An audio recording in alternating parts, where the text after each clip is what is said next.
Just wanted to start off this bonus episode by thanking all you for listening.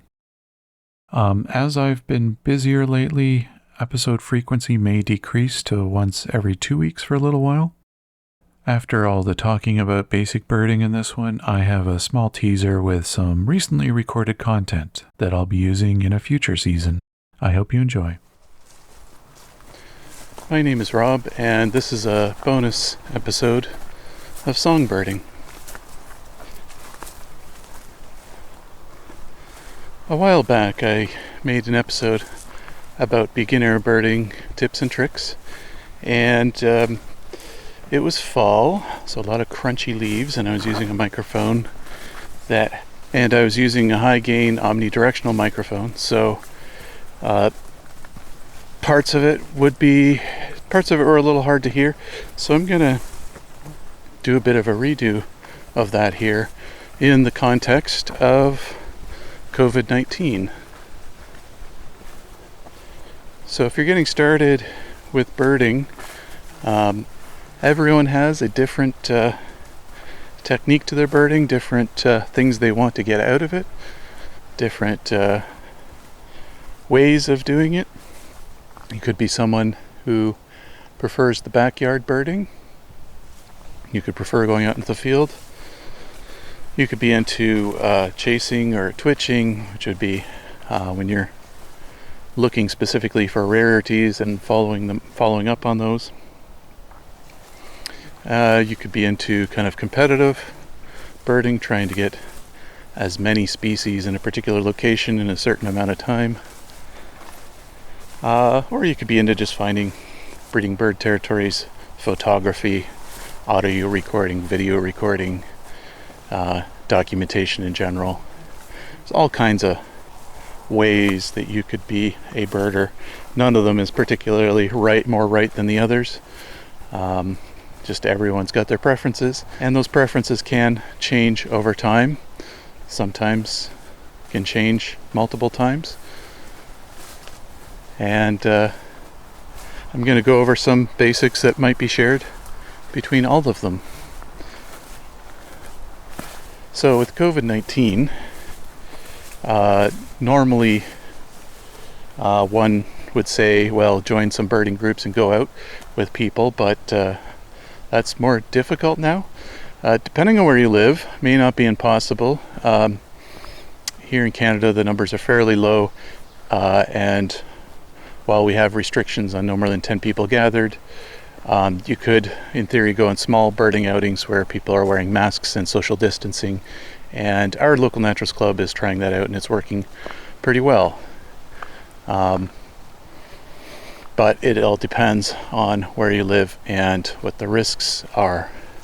But that said, because of the limited numbers, it may be difficult to get into one of those kinds of groups, because the organizers will have to set up some kind of RSVP, first come first serve kind of thing, and that will make it more difficult. I've got a pine warbler here and an ovenbird. So birding alone or with those within your social circle, bubble, whatever, will be the primary means that you learn birding these days, for the next while at least. So the important part in that is, if you're wanting to learn, is good documentation. So getting your camera out, even getting your smartphone out and seeing if you can get a even hazy photo. Writing down what you saw, or documenting in a voice memo what you saw, audio recording what you heard, maybe even video recording so that you have kind of both the audio and visual. And perhaps that may even be able to give you a bit of behavior to look at. So you do that especially when you're not sure what the bird is, because what you can do later is upload it somewhere and ask people what it is, get help, but more importantly find why it is what it is, and that will help you next time you encounter the species to know what it is. Back in the day, it would have been a whole ordeal because digital cameras were not as prevalent or not something that existed. And so one would have to go out with a mentor or take extremely good notes, and then follow up with someone later, probably in person or on the phone, and hope that your notes were good enough to figure out what it was that you saw or heard. Much easier today, and you can learn bird identification much more rapidly today because of these things. There's also iNaturalist. If you take photos and upload them to iNaturalist of a bird, you can see if it knows what it is, or Merlin.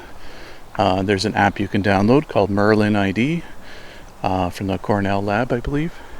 And that app, you can upload a photo or just answer some questions, and it will take a guess as to what you might have seen based on your location, time of year, description, and photo. When it comes to documenting, you can get what's called a zoom camera, usually fairly low in cost, at least compared to DSLRs. DSLR cameras are far more expensive, and in order to get close-up shots of birds, we're talking about probably spending thousands when it comes to lenses to attach to get a good reach. If you're able to sneak up on birds pretty well, then maybe a shorter lens will suit you, but you're still probably talking in the hundreds, high hundreds at minimum for that. And then the body of the camera, of course, is going to be at minimum in the hundreds as well. Whereas a zoom camera, also known as a bridge camera, you can get that reach with a built-in lens that zooms in. It's a retractable lens, and at a low cost. The trade-off is lower quality than the DSLRs, but unless you're planning on selling the photos, being kind of more in the realm of a professional photographer, you don't need that. Zoom cameras are great for documentation of all kinds of things, not just birds, any animal, tree, wildflower, dragonflies, butterflies. They can be great for all of that. And you can buy attachments for them. You can't remove their lens, but sometimes you can get something like a macro lens that clips on, depending on the model, or a telephoto lens to attach to it. Lowers the quality somewhat, but extends the reach. Those tend to be quite a bit more expensive than the macro lenses, but there's some options for you when you get a zoom camera. I'm currently carrying a Panasonic Lumix FZ80. That FZ80 has what's called a 60 times zoom. Now, one thing you have to check is one 60 times zoom versus another 60 times zoom could have a different range on it, because it depends on the focal length that 60 times is referring to. In the case of the FZ80, the focal length is referring to 20 millimeters, and so 60 times is 1200 millimeters. Whereas you might have another super zoom where it's 60 times, but 60 times 24, and that would get you to, I think, 1600 millimeters. I'm not sure of my math on that, but you probably get the point. But in general, anything that gets you 20 times and above, probably good for reaching birds. The longer the zoom is, the more stabilization the device needs. So the price tends to go up because of that stabilization technology that needs to be in there. Because as you can imagine, when you zoom in further and further and further, the view on the camera gets shakier and shakier depending on the steadiness of your hand and where you're at, etc. So it's there's always the trade-off with the reach in that. But FZ80's been out for a while and it's pretty good. There are, of course, other brands and models out there. Nikon has some really good ones. The Cool Pix, they're quite pricey, but they have a huge reach. Still not as pricey as buying DSLR in some cases, but They have huge reach. There's the Canon's, the SX70 is their most recent super zoom, and it's also comparable to something like a Panasonic Lumix. There's lots of models out there you can look at though, and there are smaller, less expensive ones, and you can get a used one from a few years ago and still get pretty good photos. If your goal is learning bird ID, you don't need the newest, the top of the line. You just need something you can get a record photo of. Doesn't need to be something high enough quality that you're going to be trying to sell it or put it into a professional context. Just need to be able to identify it. And what I do in order to carry such a camera around is I get a side pack camera bag just slung over my shoulder. They tend to be pretty lightweight, but you can also use the straps on them as well too, and that works. Although it can be a little awkward because they move around quite a bit. Of course, binoculars are something that everyone gets when they go birding, at least mostly everyone.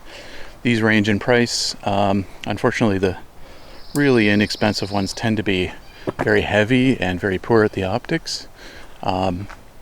In most cases, they're better than nothing, but I would shy away from any of the pocket ones because they tend to be pretty terrible. The ones you can fold up and throw in your pocket tend to be more frustrating than they would be useful for, because their actual field of view is terrible. But if you look into it, you'll notice there's 8 times and 10 times values on them for magnification. I currently use an 8 times, but I'm probably going to get a 10 time one at some point. But there's a lot of different brands of binoculars out there. I'm not going to get too deep into it. I have a couple pair. They're both 8x42s. The Bushnell Nature View is one I use, and the other one I use is the Vortex Diamondback, also an 8x42. It's their lowest end model, but the nice thing with Vortex is that they do have a lifetime warranty. At any time you can just get it fixed. Doesn't matter when you bought it, how old it is, it's got a lifetime guarantee on it. There are lots of other ones out there of various price ranges, so I'm not going to get too deep into that, but just know that 8 times when you're starting out is probably for the best. Gives you a wider field of view. You're not as zoomed into the bird, but you're more likely to find a particular bird because you have more field of view to see where the bird is. And then when you get better at it, then the 10 times is something you can consider. Or, some people go into 12 times. Really depends on your preference. I like the 8 times right now myself, but I'm going to give 10 times a try someday. So when it comes to field guides, you can of course get a pocket field guide of some kind. They're always a little awkward to carry around if you have the camera bag with you anyway, so you can always get a lightweight field guide. But even better is getting smartphone apps that fill in for that. The reason those are actually even better is because of course you can play audio on them to compare a song you're hearing to a song in the field guide. Whereas the best any other field guide could do in print is spectrogram imaging, which you would have to learn what birdsong looks like in a spectrogram, which is a whole other separate thing. Of those, there's Audubon has a Birds ID app that is free. I've been using for a few years one called iBird, which is not free, but I think about $20. It has various tiers of pricing depending on what you want to get. I think there's regional versions that are cheaper. So if you want one that's specific to your region of North America or world, they have one.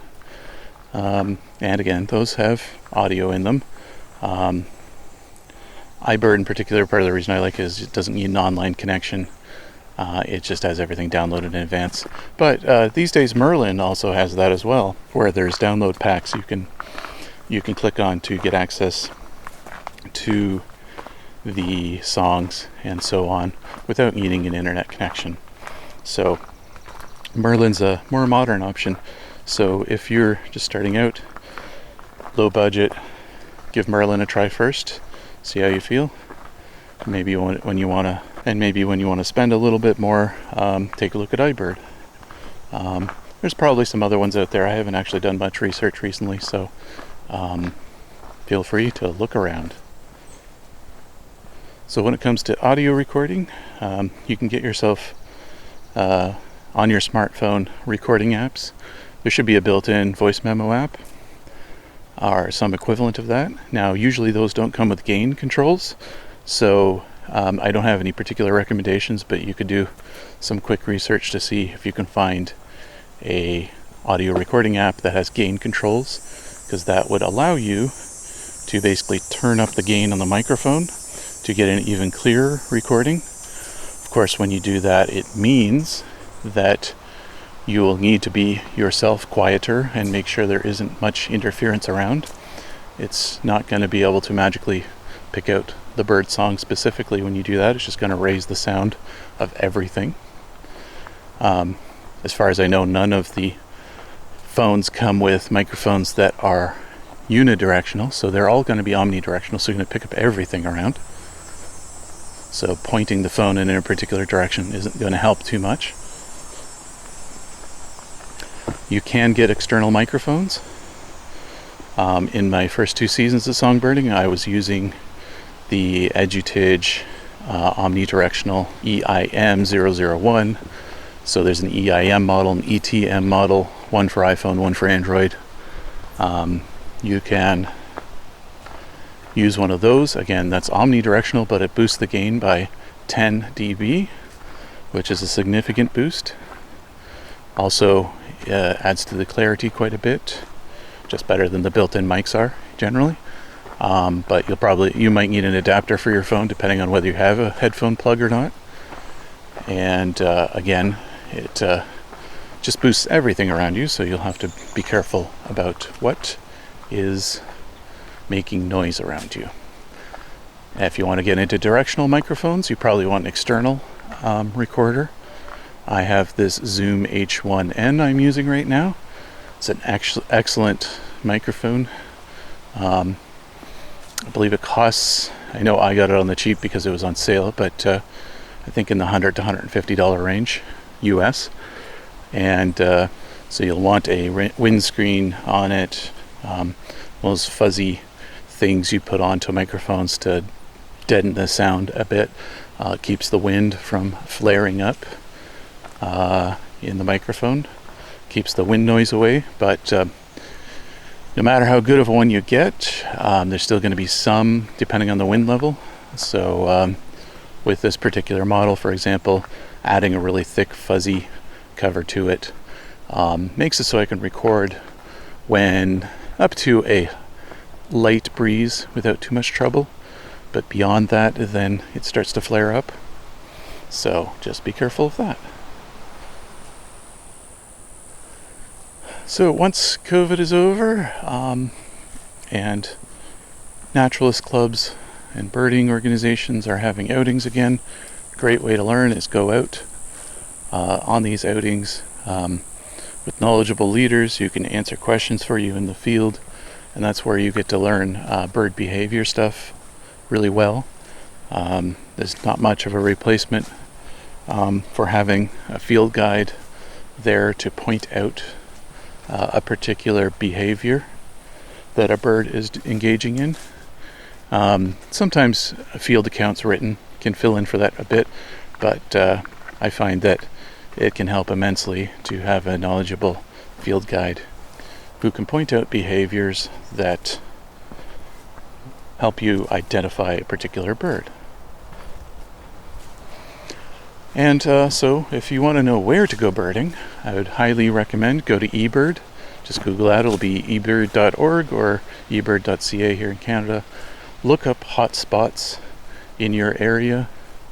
Due to COVID, I would recommend find the less popular ones or go on off hours when you can. And if there's not a lot of hotspots around you, or there's some spots that look like they'd be nice and they're publicly accessible, doesn't mean you can't add a hotspot to eBird. It's all citizen science. It's added. It's the information submitted by its users. join as a user, submit a hotspot. You'll help others in your area understand where else they can go, and you might make new discoveries of things that were not known about your area when it comes to birding, especially during breeding season and migration. A lot of people would appreciate knowing if something is breeding in an area or if something comes through the area during spring or fall migration. It can also help to find a community online. Check with your local Naturals Club or Audubon Society for recommendations.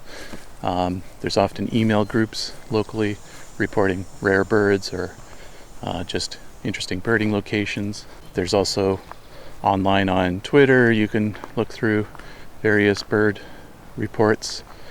You might have a local birder or two that you can follow, or you might have a local Facebook group. There is a birding social network called Chirp you can check out as well too. Not as many people on it yet. It's more of a international crowd right now, but it'd be nice to see that grow a bit more. It's looks a lot like Facebook, but very specifically for birders, and that can help you find people to help you with identification if the apps and other methods don't work. And thank you everyone for listening. The numbers for songbirding are quite high lately, and that's really exciting to see. I just released the 50th episode last week, the soundscapes of migrating warblers, and I've got a few more to go from the spring for this third season, and coming down the line will be a fourth season. There'll probably be a bit of a hiatus this time between seasons, a bit more than before. I didn't originally plan to release the third season so quickly, but in light of COVID, I figured it was worth just jumping right into it with what I had, and the feedback has been excellent. As always, you can rate and review on your podcast network of choice if they have that. If your podcasting network that you use does not have ratings or reviews, you can go to podchaser.com/songbirding and sign up for Podchaser and leave a review. That allows you to follow podcasts that are out there, review them without needing to be on a particular network, and to connect with podcast creators.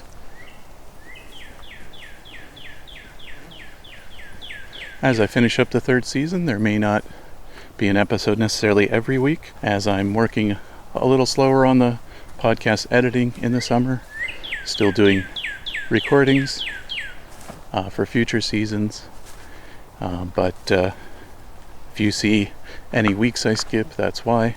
But like this one, I may choose to release just a bonus episode one week, and after the season is done, I'll try to aim to at least get a bonus episode out each month, but I'll see what kind of time I have.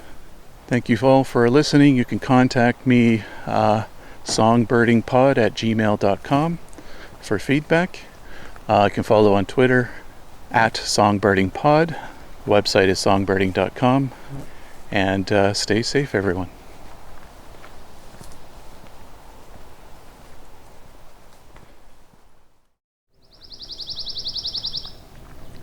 Got a pine warbler right above me now.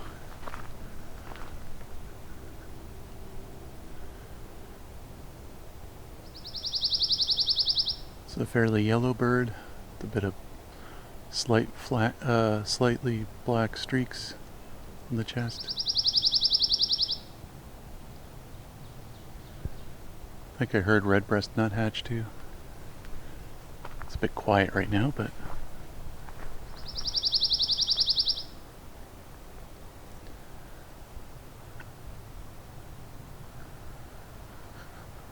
it's a fairly short, warbly song. Usually fades in and out a bit more, but and this is, I guess, fading in and out a bit.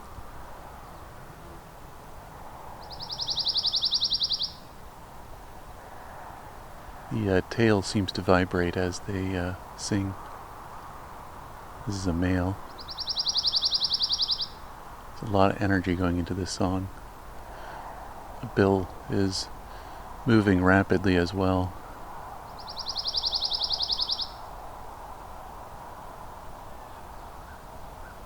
Also an oven bird behind me too.